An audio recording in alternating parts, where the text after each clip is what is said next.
Breaking అంతోంది మనకి ఛత్తీస్గఢ్ లోని బీజాపూర్ జిల్లాలో మరో ఎన్కౌంటర్ జరిగింది. తాళ్లగూడెం పరిధిలోని మరికెల్ అడవిలో జరిగిన ఎదురు కాల్పులో 4 మావోయిస్టులు మృతి చెందారు. మద్దేడు ఏరియా కమిటీకి చెందిన మావోయిస్టులు ఉన్నారనే సమాచారంతో అన్నారం మరికెల్ అడవిలో భద్రతా బలగాలు ఆపరేషన్ చేపట్టాయి. ఇక ప్రస్తుతం భీకర ఎదురు కాల్పులు సాగుతున్నాయి. నిన్న ఇదే ప్రాంతంలో జరిగిన ఎన్కౌంటర్లో 3 మావోయిస్టులు మృతి చెందారు.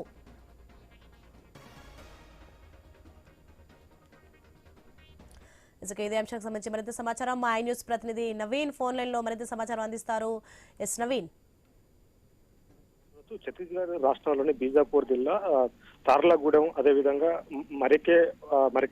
మరికెల్ల అడవి ప్రాంతంలో భారీ ఎన్కౌంటర్ చోటు చేసుకుంది. ఈ ఎన్కౌంటర్ లో 4 మావోయిస్టులు చనిపోయినట్టుగా ఇప్పటికే పోలీసులు కూడా నిర్ధారణకు వచ్చారు. నిన్న ఇదే ప్రాంతంలో ఎన్కౌంటర్ జరిగింది. ఈ ఎన్కౌంటర్ లో నిన్న 3 చనిపోతే మళ్ళీ సేమ్ ప్లేస్ లో మద్దేడు ఏరియా కమిటీకి సంబంధించినటువంటి కమిటీకి చెందినటువంటి నక్సల్సే ఉన్నట్టుగా తెలుస్తుంది. ఈ రోజు కూడా జరిగినటువంటి ఎన్కౌంటర్ లో 4 మావోయిస్టులు చనిపోయినట్టు తెలుస్తుంది. నిన్న 3, ఈ రోజు 4 వీళ్ళందరినీ కూడా డెడ్ బాడీలు అయితే పోలీసు భద్రతా బలగాలు స్వాధీనం చేసుకున్నారు. ఇంకా పూర్తి స్థాయిలో కూడా ఎవరు చనిపోయారు ఏంటనే దాని మీద గుర్తుపట్టాలి.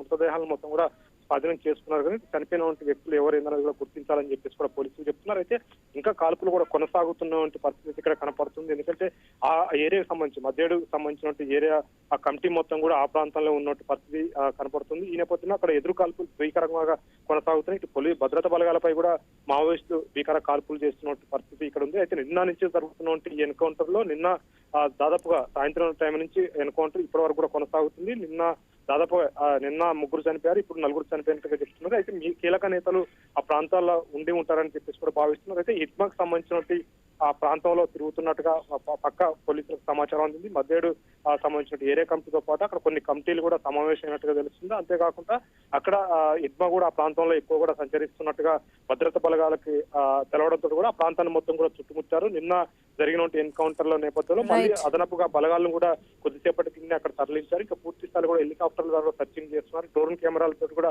భారీ ఎత్తున ఆపరేషన్ కొనసాగుతుంది. నిన్న ఇవాళ జరిగిన ఎన్కౌంటర్ లో భారీ ఎత్తున కూడా తుపాకులతో పాటు అదేవిధంగా అక్కడ పేలుడు పదార్థాలు కూడా స్వాధీనం చేసుకున్నామని చెప్పేసి భద్రతా బలగాలు చెప్తున్నారు. ఇంకా కాల్పులు కొనసాగుతున్న నేపథ్యంలో మృతుల సంఖ్య పెరిగే అవకాశం ఉంటుందని చెప్పేసి కూడా భద్రతా బలగాలు భావిస్తున్నారు. Right, thanks for the information Naveen.